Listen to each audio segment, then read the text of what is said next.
সামাজিক যোগাযোগ মাধ্যমে এখন আলোচনার তুঙ্গে চীনের বংশোদ্ভূত কানাডীয় অধ্যাপক সুইচিং জিয়াং। ২ বছর আগে তার করা ৩টি ভবিষ্যৎবাণীর মধ্যে ২টি হুবহু মিলে যাওয়ায় তাকে এখন চীনের নস্ট্রাদামাস বলে ডাকছেন অনেকেই।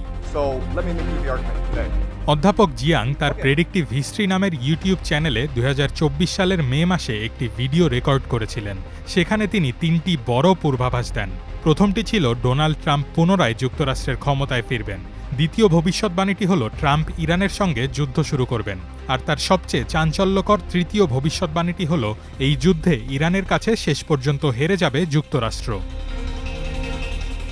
১৫ লাখেরও বেশি অনুসারী থাকা এই অধ্যাপক ইয়েল কলেজ থেকে স্নাতক ডিগ্রি অর্জন করেছেন। পেশা জীবনের বড় সময় চীনের শিক্ষা ব্যবস্থা নিয়ে কাজ করা জিয়াং বর্তমানে বেইজিংয়ে দর্শন ও ইতিহাস পড়ান।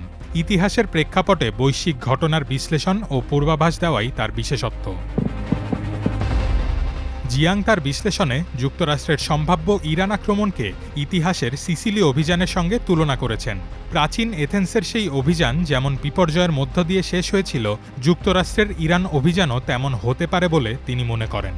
তার মতে ইরানের পাহাড়ি অঞ্চল, দীর্ঘ সরবরাহ পথ এবং শক্তিশালী অভ্যন্তরীণ প্রতিরোধ যে কোনো দীর্ঘমেয়াদী দখলদারত্বকে অসম্ভব করে তুলবে। অধ্যাপক জিয়াংয়ের প্রথম দুটি কথা মিলে যাওয়ার পর এখন বিশ্বজুড়ে প্রশ্ন, জিয়াংয়ের তৃতীয় পূর্বাভাসটি কি তবে মিলে যাবে?